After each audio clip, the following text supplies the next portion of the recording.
You're listening to Bedroom Beethovens, where notable music makers break down stories accompanied by songs and melodies documenting growth through their 10,000-hour journey. And me? Well, my name is Cello, your host.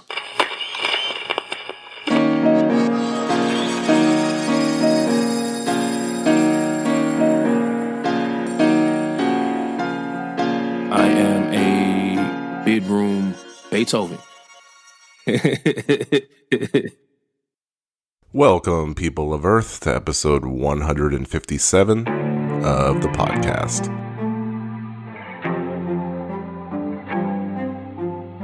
My guest this week is... My name is Lyjah Land, and I'm an artist. Yeah, I'm a musician, music artist. Yeah.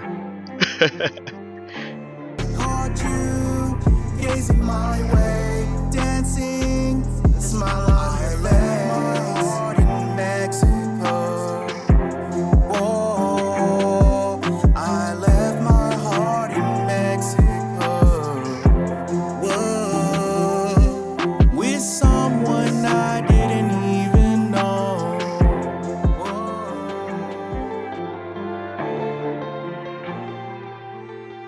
Man, this episode is special because this is someone that I know personally. Lyjah is releasing new music and he's got a tremendous story. Like a really quick overview, I've interviewed pastors and faith-based rappers on the podcast before, and with each story I always extract a unique point of view. But this time, you know what happens when a person bucks all expectations and goes against, the current, to be selfish in their own needs. Like, being selfish usually has negative connotations, but I think being selfish is necessary, to do things for yourself, for your own happiness and well-being. So he walked away from the church before realizing his own truth, which brings him to today, releasing a new music video and his music on streaming services with the support of his day ones and his ever-growing fan base. And I'm just a catalyst for conversation as always. So thanks for being here once again. Real quick, bedroombeethovens.com is the website, and this podcast is available on everywhere it is that you get podcasts. So if you feel so inclined, a 5-star review would help tremendously. And if YouTube is more your jam, clips and full episodes are posted over there at the Bedroom Beethovens YouTube channel, as we are on the road to over 1,000 subscribers, which isn't much, but I assure you the overall listenership is quite healthy. But hey, a milestone is a milestone nonetheless. More importantly, though, patreon.com/bedroombeethovens. You can give $1 or $2 and in turn show your support, get access to early episodes and more. Get it? Got it? Good. My people, episode 157, Lyjah Land. Let's get into it. I get lonely in this place. You'll see me again. Just remember my face in the blink of an eye. I left my heart in Mexico. Yeah, I left my heart in Mexico. Whoa, with someone I didn't even know. Yeah, I've had this deja vu before, but I'm not the same man anymore.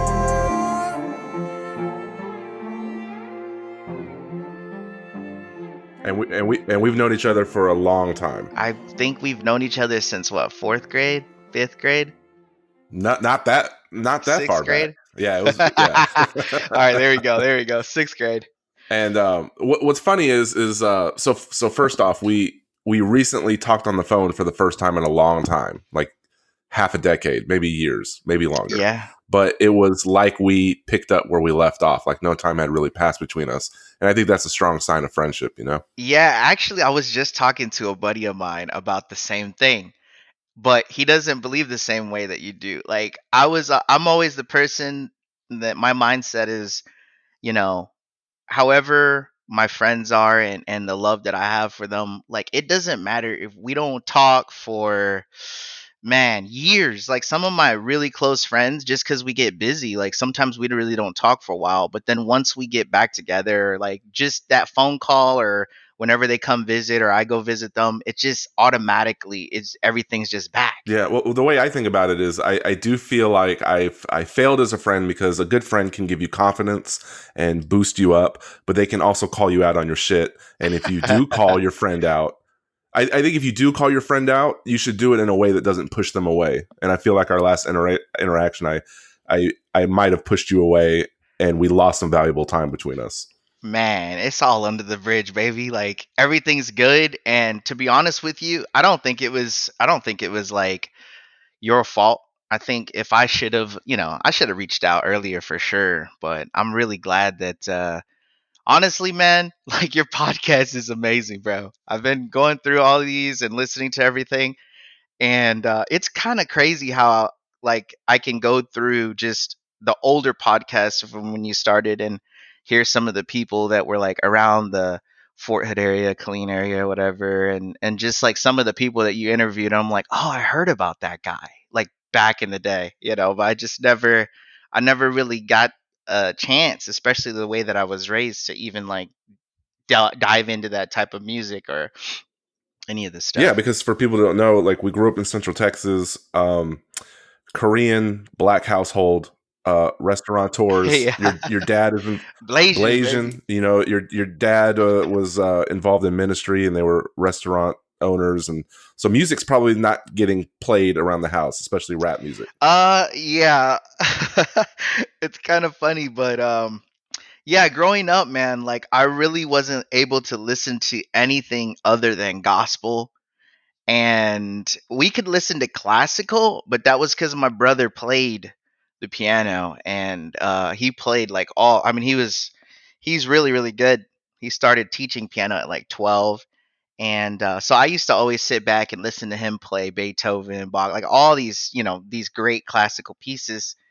And I'd go to school and I'd hear everybody talking about, oh, well, we're gonna listen to this, and I didn't know any of the names of these songs, man. I always wanted to listen to it, but I just felt I had the fear of God. Mom and Dad were gonna, find out. So it was crazy, man. Wait, so in high But school, when you're driving the Altima with 20-inch blades, you're by yourself with the windows rolled up. You're not even curious a little bit. You're not listening to anything that would probably upset your parents, or you stayed true to that. so check this out. Like in high school, right? When we're rolling around, driving and meeting up at these car wash places, and just Yeah, just hanging out with each other.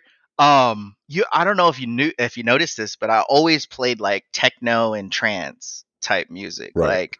Like, but the reason why was because I convinced like my mom and dad. I was like, hey, like this music doesn't really have a lot of words in it, and I know you guys are really big on the wording. I know you guys are big on, well, they first off, I played percussion.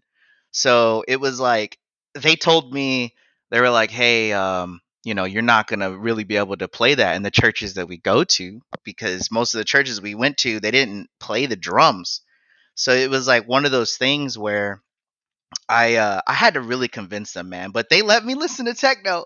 So I was like, okay, cool. So that's all I listened to, man. And then my brother, he would like sneak listen to alternative music, Lannis Marcet, like all these different like alternative bands, Blink 182.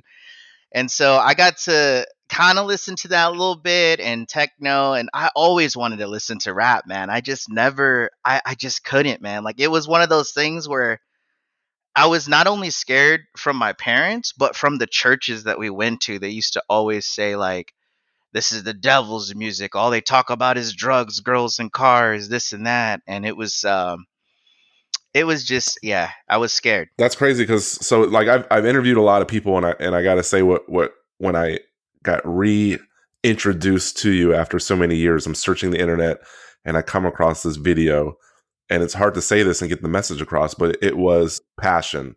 I saw and I know that that's a word that gets overused and it might be a little cliche, but it was like, oh, I really want to do this, but more so I'm doing this and I'm pursuing this not for clout or money, but because I'm free. I have a certain freedom now to break away from people who think I should be living my life one way, or I'm free from the critiques that you may have about how I should live my life.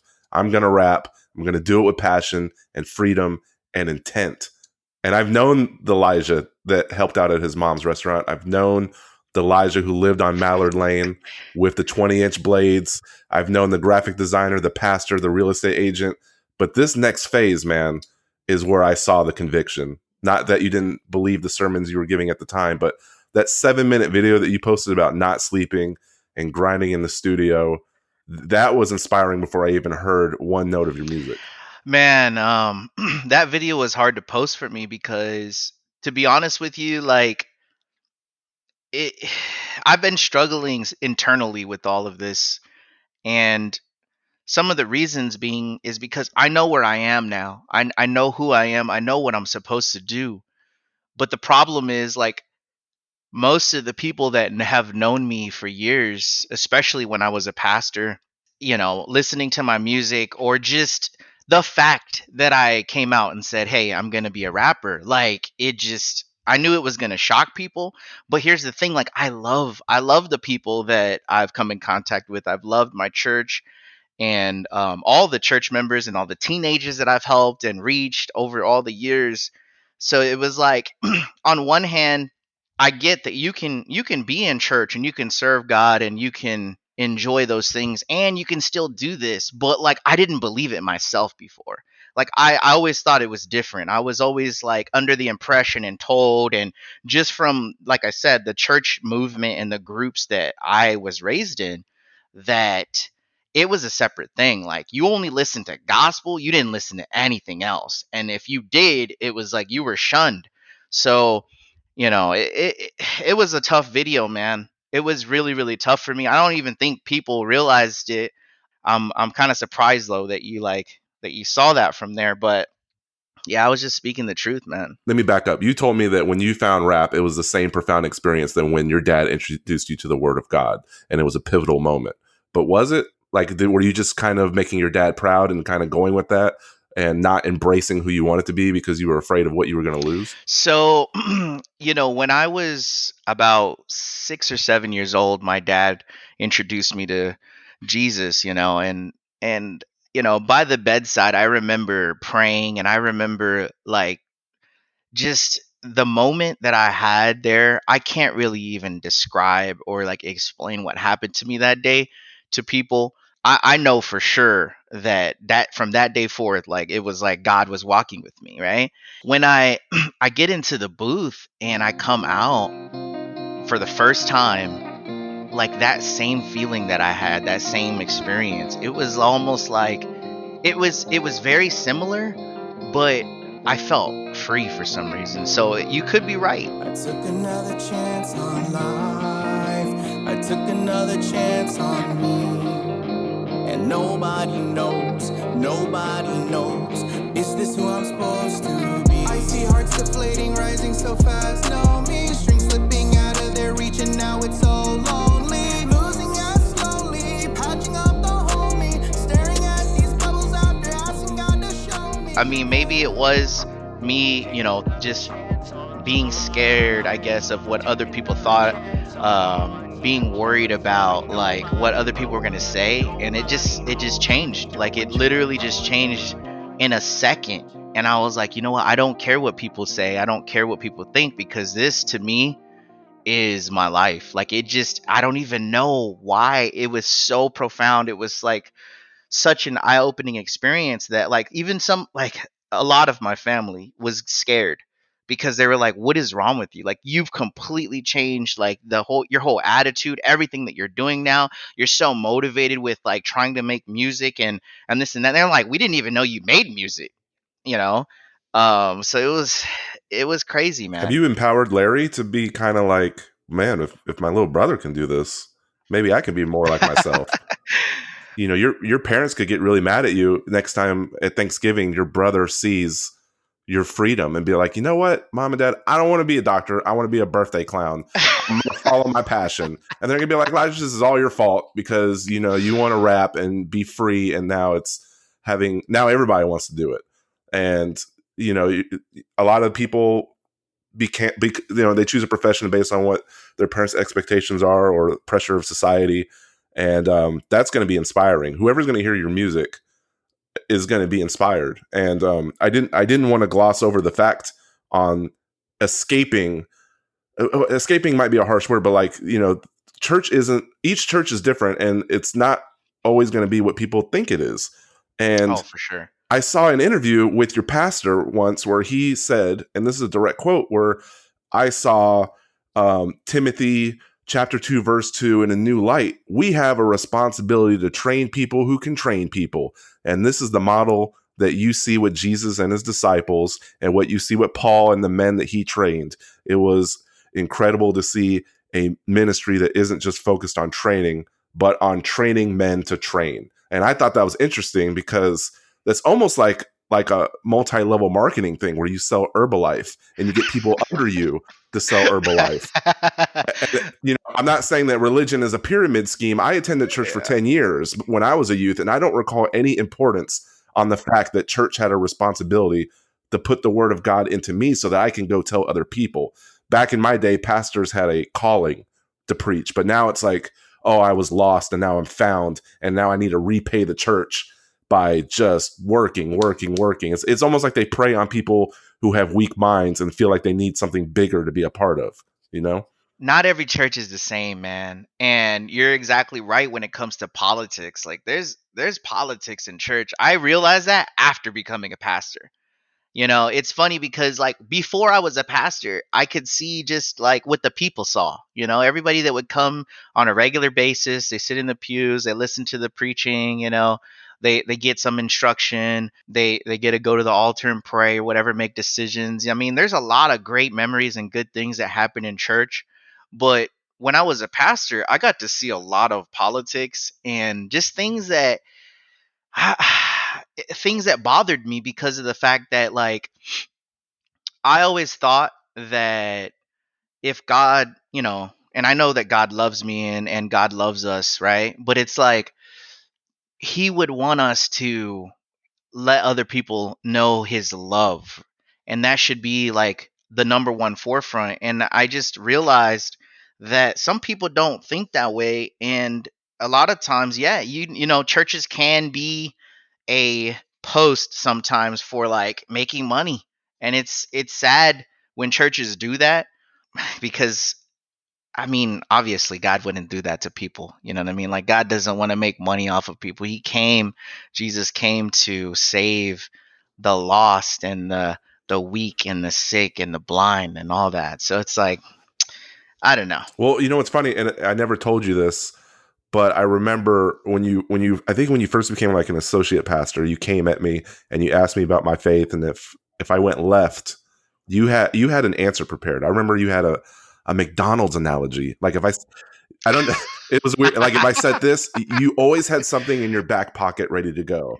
It was like a Yeah, template. like, oh, you think this, Marcello? Well, McDonald's has this, and it related back to like the Word of God, and I, not to offend, but I distinctly remember being kind of off put by that because you had all these perfect answers ready to go, and Yeah. you know what I mean. And then like it was like the whole situation was like comparing Christian theology to like a Rubik's cube.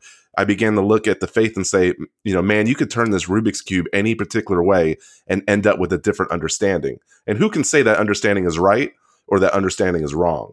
And the deeper that you got in the ministry and the less we hung out, now I realize it wasn't because I picked up the phone less. I think it was the church putting more demand on you. I came from my dad's church where I was helping out there. I just came out of Bible college, went to my dad's church and started like a children's ministry type thing there. Which, believe it or not, one of my old teenagers just hit me up. So shout out to him.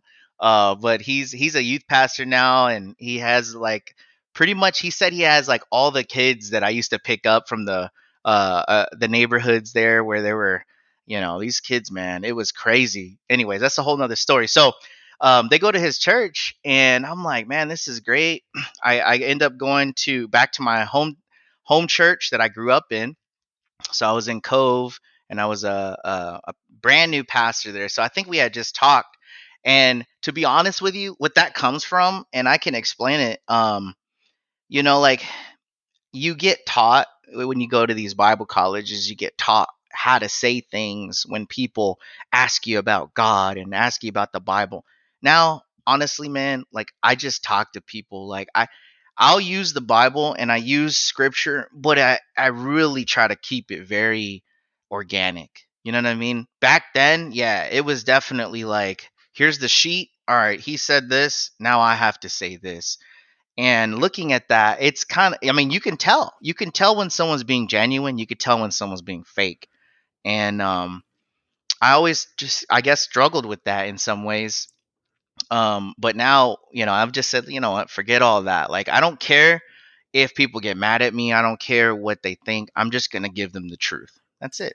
Like when you first start out, are they saying like, you can't grow a beard, or if you get married, people are going to take you more serious as a pastor? Like you had to, like there were these rules that, or an image that you had to like adhere to? I remember being in Bible college and they used to promote getting married so much that it was like they would set you up like on dates randomly. Like you're just sitting there. I remember the first time that it happened. I'm sitting in the chapel service waiting for the pastor to come out, and these guys come out and they're just like, "Hey, who here doesn't have a date, or who here's single?" And people that raise their hand, they're like, "Okay, cool. Like you and you just sit together or whatever." And I'm like, that's so awkward. Like I was seeing all this stuff that I thought was really strange. But yeah, they do put a big emphasis on being married and being in the ministry. So it wasn't just like, oh, you're a pastor, like you needed to get married first. And some of these kids were just like, they would rather get married before do anything else because they thought, well, if I get married, then I can be a pastor or I can be a missionary. And it's just a mindset, man. Like I don't know exactly why that was pushed like that, but there's all these little things that I guess they'll try to hold you to, or certain standards that I realized over the years. Like it was crazy. It was crazy how far in and deep I was in some of this, that I realized that half of the things that I learned or that was taught from a pastor or church or whatever was preference stuff. Like it was things that they just said, oh, well, this is what the Bible says, but this is what I believe, so this is what you should probably do. And I'm glad that I still go to church, but I just don't think the same way, man. And I think that's a testament to how awesome your wife is too, because a lot of the people who get married early and they're rooted in the church, if they were at a crossroads and broke away from that, it would disrupt their entire family. Like it would create a ripple effect that would break most families. So it's kind of cool that you just have a support system that, and you've been married for probably over a decade at this point, but you have this support system that it doesn't matter. Like they're going to support you, and they want to see you fulfill your dreams on the sidelines along with you.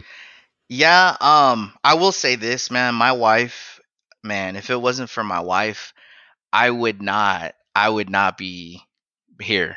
She's been my rock. She's my muse when it comes to music. Like when I started making music, I actually met her at college, but when we fell in love, like I sung a song to her on the church bus, and I sung it to all the kids that were there. They asked me to come and sing the song, and I wrote this song for the kids that were on this bus, but I'm singing it and I'm looking dead at her.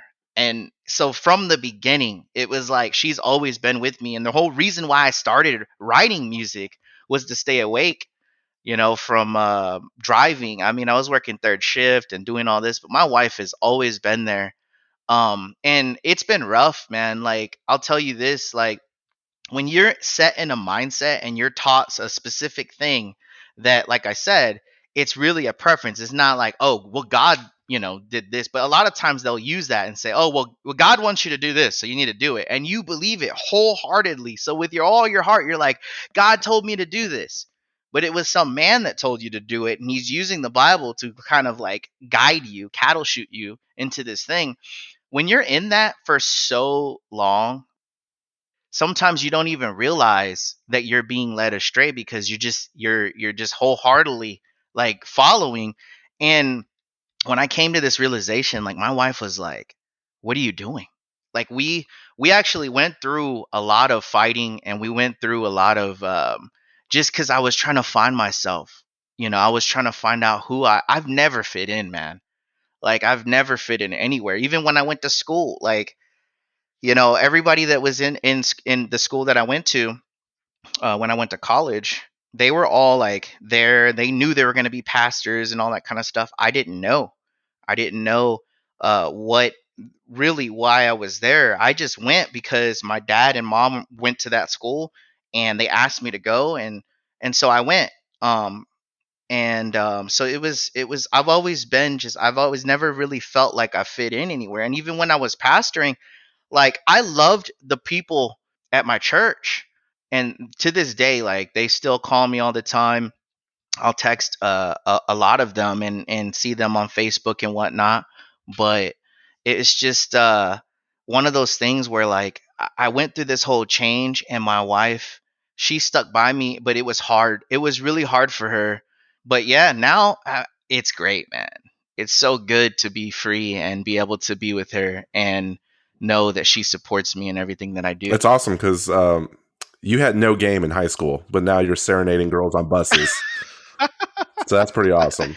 Well, you say I had no game, but I wasn't allowed. I wasn't allowed to even date, bro. Like my parents were like, you better not. My mom especially. I love my mom to death. So little cute Korean.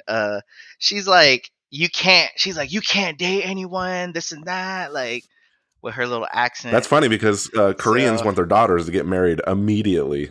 At least it might be reversed. because they want that Yeah. money, man. They want that money. But you know, it's funny. I was your friend in high school because I felt I was insecure and you were the confident one. Anybody, I got to emphasize this Ultima, man. That Ultima was insane. You have to have confidence to drive to rock that Ultima with that giant wing. Oh. And did you have yellow interior, if I remember correctly? Yeah, Yeah, black and yellow, baby. that's a confidence machine, you know. So I don't believe for one second where you say, well, you might have been like finding your place and all that, but insecure you are not. And that was, and I picked up on that, and I was like, man, Lyjah like knows exactly the clothes he wants to wear, the music he wants to listen to.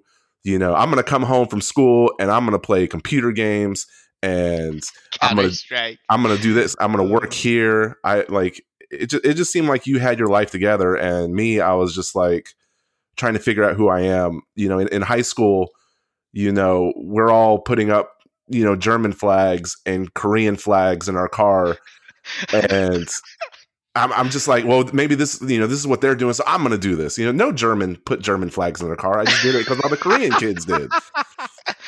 Oh my I didn't God. want to park in the back of the parking lot. That made my walk to school a lot further. I just did it because everyone else did. Yo, I remember that parking in the back. Yeah, I mean, I was late to class all the time because I parked like 100 spaces from the front door. But Lyjah did it, and this dude is confident. Oh man. You know what I mean? So, but related to that, like we were putting our German flags and our Korean flags, and no one really wore our blackness on our sleeve. Yeah. And as you embraced it, and you were on the sidelines this whole decade, you know, we had the George Floyd and Trayvon Martin. Mm-hmm. Did you observe, like what has happened in the past 9 or 10 years, the way some of our prominent white Christian brothers and sisters have responded? Were there some folks that just really needed a whole other education? Like you probably saw some responses in the church with people you didn't agree with, right? As you're getting more confident in your race relations and who you are, it was still a predominantly white people that you're that are listening to your sermons, right? Yeah, actually all the churches pretty much that I was in, they were predominantly white.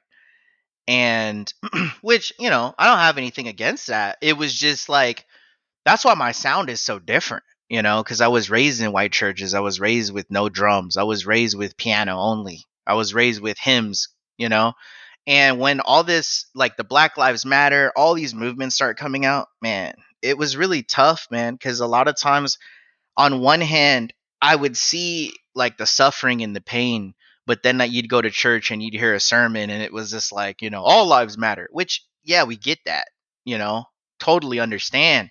But there's something going on, man. Like you got to see exactly what's going on in this world. And I was blinded then too.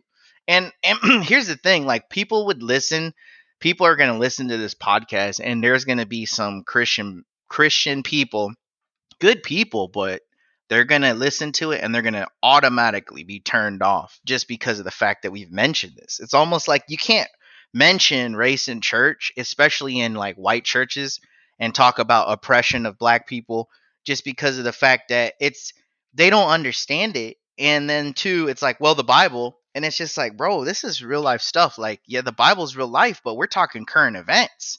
It was tough, man. I totally understand. Like, did you come to the place to where now you've like more embraced like your black side, um or how did you like go through that being No, not even with my raised? kids. We never really talk about it. It's my 7-year-old daughter thinks she's 100% Japanese. I don't know. That goes around saying I'm Japanese, even though my wife's Korean. No, Yeah. there's no like black pride. Even though I have a lot of things around my house that are symbols of me being proud of where I come from, and Yeah. it's something that unless you're like 100% black and your parents are 100% black, if you in my experience, especially in Central Texas because it's a melting pot, if you come from a Hmm. mixed family, they don't, that's like the last thing they embrace. For some reason they're going to embrace Korean. Man, you know how many like kids from Guam we went to school with? Like, why are you repping Guam? That's like, so you know what I mean? All the Yeah. Filipinos are half black by like association already. You know what I'm saying? And like when I graduated high school in 2003, I never heard the word Pinoy. And that's all I heard in high school. Like Yeah. everyone was repping everything but black. And I'm just like, why? And so, you know, it makes sense that you went off to college and you kind of found yourself with your back against the wall and you had to defend that part that nobody like really cared or brought attention to in Oh high my school. So gosh. it's like, Speaking about that in college, man, like, and I don't want to throw shade, but like my first week there, my first week, somebody dropped the N word on me, man. And I straight up got into so many fights. Like, they were calling me Muhammad Ali in the dorms because people were just like, the majority of the college and the church is white, you know? And it's like I said, that's okay. But it's like, when you're constantly picking on somebody, or like half these kids, they were just doing it, I guess you could say, just to, for whatever, like they thought it would be funny or whatever. But I took it seriously, man. And I fought kids in Bible college.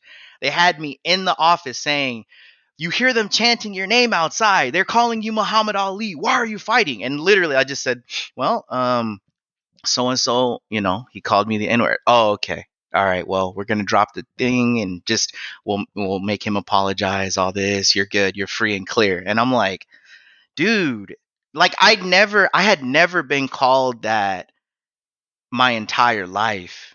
And then I go to a Bible college, a Christian school, and my first week there, I get called yeah, the you N word, remember in and like I'm high like, school, wow. they would put like swastikas like on my hood, and I never, it never got to me. But Bro, looking back, like that's intense, you know? that's crazy, man. Yeah. So I mean, we experience stuff like that in different parts of our lives, but that stuff never goes away. Yeah, and I know people, some people are just ignorant or whatever. Um, and so, like I said, I like to think in high school it was like anything for a laugh. That's the way I yeah, it saw it. was different too. The times were different, man. Like people, they got away with saying a lot of things and doing a lot of things, and nobody really held them accountable, I guess. And now it's almost like you almost have to walk on eggshells with everything that you say. And you say something wrong, you're going to get this person offended. Like, I don't care about that stuff anymore, man. Like, I really don't. Like, I don't care if somebody doesn't like me anymore. I don't care. I used to care so much because I wanted my parents' approval. I wanted the church's approval. I wanted God's approval. I wanted everybody to, I never wanted anybody to have a beef with me or like hate me or something like that. And when I threw that out the window, man, it just changed from there on out. But I can say after um just all this soul searching and everything, man, like I've just trying to raise my kids. My kids are like your kids, they're, well, I think, are yours 3 or 4 races? Like 4 different Oh my things. god, it's Like they're in a 5, blender. 6. Yeah, it's ridiculous. So my kids are a Salvadoran, Korean, and black. So you got 3, and I try to make them appreciate and love like everything. And that was one of my big steps. That was one of my big things of the reasons why I started prospecting for the Rough Riders, because they're predominantly black.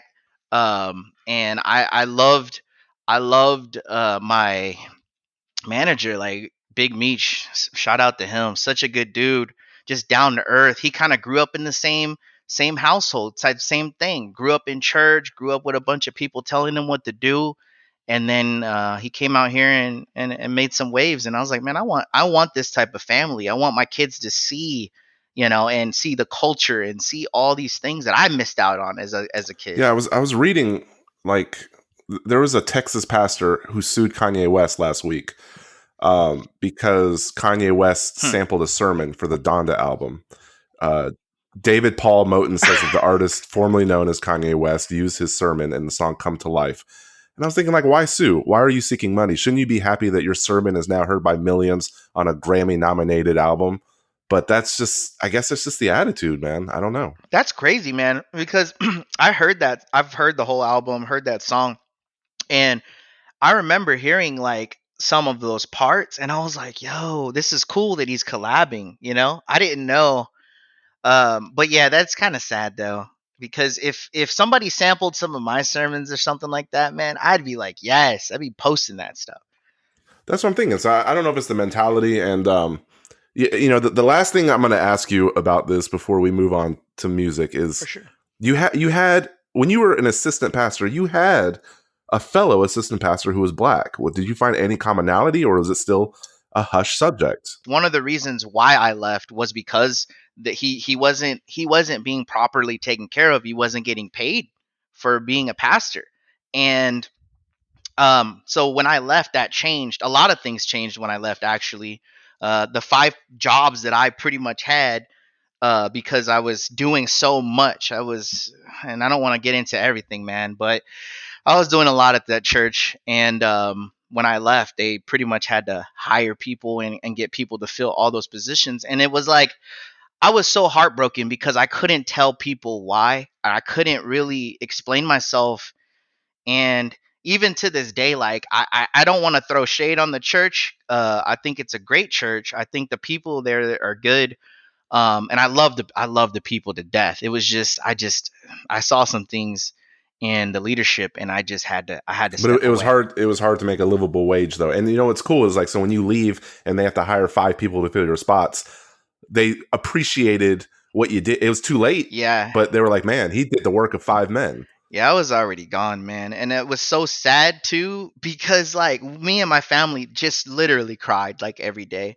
Like I remember moving out here and literally having nobody to talk to. My family is just ripped from their existence. Like all their friends, their best friends, the closest people that they loved, we're just like we're out here by ourselves and just trying to figure things out. Like imagine building a legacy there. You started with like 30 people, and now it's like you're running 200-300s or whatever it is, and then we just leave, and nobody knows, but I had to like keep all this stuff and not tell. I didn't want the church to split. I didn't want people to get mad, but I just couldn't stay anymore, man. And so now it's like, well, I'm reconnecting with all these people, and I'm loving the fact that like they still have love for me, even though some of them still don't know to this day like why I left. Tell me about your life now as an artist on the cusp of releasing music. Like, what does that feel like? Like, you must have a renewed sense of spirit and strength. How is that affecting your life? The only other time that I felt like this was when I was just reaching the people in Chicago, man. There was these bus kids and children out there that pretty much were in impoverished areas. Like Cabrini Greens was torn down in Chicago. I remember going into Cabrini Greens high rises, like seeing drug deals, and the cops are on the outside. And I mean, I'm over here spreading the gospel, and people are like, "Why are you going in there? You're gonna get killed." I mean, it was crazy, man. But we we just loved people, and I feel like now I can do that again. And so I wasn't able to preach or any of this for a long time, just because of the fact that I didn't want to like hurt the church. I didn't want to do anything like that was gonna stunt them. So now I have all this energy and excitement about my music. So you already know, like I have a lot of songs that I've been doing over the years just for my wife and just for like experiences and whatnot. And then, I meet up with Mr. Stride. Funny story. He's actually a client of mine. I'm in real estate out here. I meet up with this guy, and he's like, "Yeah, you remind me of of my brother." And I'm like, "Huh?" So long story short, we end up meeting, and I show him some of my stuff, and we just hit it off. So these, first couple of songs that we're gonna release, which the one that we released today, Left My Heart in Mexico, and then a couple other ones, like we're on the same track together. And I wanted to collab with him because, here's a guy, he just recently moved from another place too. And, we're having lunch, and he's telling me about this experience that he had in Mexico. And it wasn't like he wasn't saying, let's make a song. It was just, we were talking. And so I get home that day, and I'm talking to my daughter and whatnot. And like I always do, we just turn on the music and do little rap beats and songs and whatnot. And that it just came out. And so I sent it to him, and he listened to it, and he's like, "Man, I gotta hop on this." And it just it was so natural. Everything happened so fast and so organically that I was just like, "Man, this is fate." So I'm really excited, man. I have so much stuff that I'm trying to work on.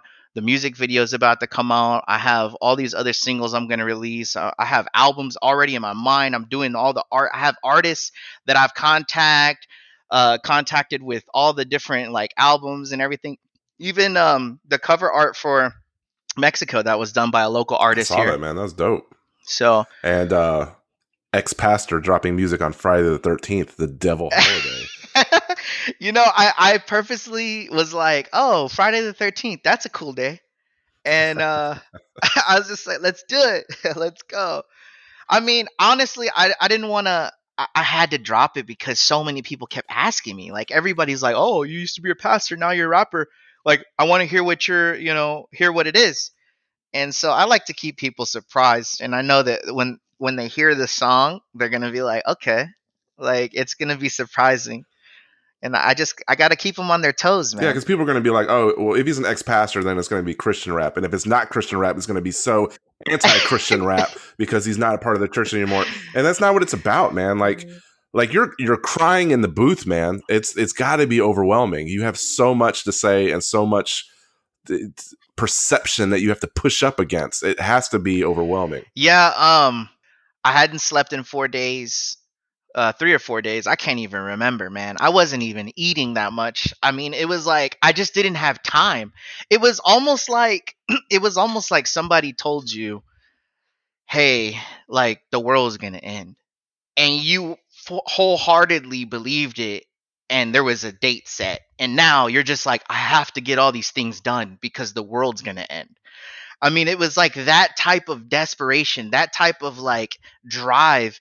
And so I'm going for like 3, 4 days straight, and people are calling me, and everybody's like, what's going on? This and that. So that's why I just posted that video, just because I got tired of having to answer the phone, especially with like close friends, people that like I love still to this day. But they're like, what are you doing? Like, you're forsaking God, you're forsaking the church. I'm like, no, like, I still go to church. I still love God. Like, all these things are the same. I just want to make music. Leave me alone. Yeah, through this whole journey, man, I'm excited to see you on the other side of it. And I knew even back when we first met that you were meant for great things. So that's why you're never going to get a text from me saying, "What are you doing?" You have a whole generation of kids that listen to your messages, and right now they miss you, and perhaps they felt betrayed by you. But even so, that just speaks to the hold that you had on people, and they didn't want to see you go. But in life, sometimes you have to do things for yourself, and you're finally doing that.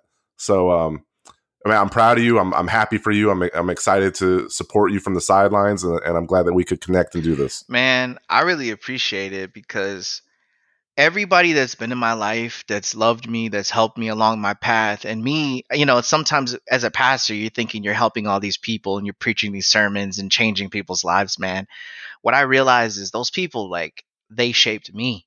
Like, the people shaped me. I remember this one guy, and he's probably gonna hear this, but he was blind, and he's a good friend of mine. I still talk to him. His name's Jerome. But I brought him to church, and I saw him just have like so much joy being able to go to church and being able to hear and listen and just enjoy the gospel preached. And he was excited, man. And just to see that, it's like when you see experiences like even the song Mexico. I went to Mexico with the same church that I'm talking about when I was 16. I went to this Mexico missions trip, and I remember being out there seeing these kids, and we went to some places that were like, man, I was like, wow, like they're bringing us to some really really bad places, but I got to see these kids that were just they had nothing, man.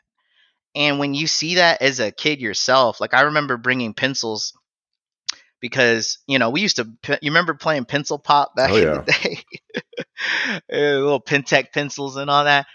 I brought some pencils and I remember like handing them out to these kids, and I'm trying to teach them this game. I'm trying to teach them pencil pop, and they were getting mad because I'm breaking pencils, and they're like, "No, we want to use these to write with." And when you see the houses that some of them lived in and stuff, it just changes your whole perspective. And that's why growing up, I was like, oh, I want to be a missionary. So these people, they shape you. Like when you have compassion on people and you meet people in life, a lot of times those people, the influences they have, it carries with you for the rest of your life. Where can people find you? What's on the horizon? Man, I'm not as snazzy as you right now with all the. Even though I did do graphics back in the day, my website is not exactly up, but pretty much everything is Lyjah Land. So Instagram, TikTok. TikTok is where I'm going to be pushing a lot of my stuff. But Lyjah Land, that you can find me on pretty much anything with that.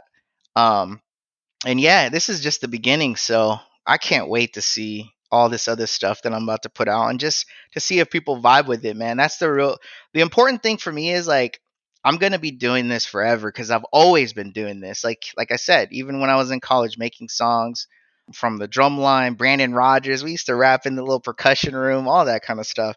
So I've been doing this forever. It's just, I want to see if people actually want to get behind it and want to enjoy these songs that I put out. And there's going to be a lot of different genres as well. Like it's not just going to be one thing. I want to say this. I really appreciate your friendship after all these years and all the support and just things that you've been helping with recently and just texting me and keeping me encouraged and whatnot. And this podcast is amazing, man. So Man, I appreciate that.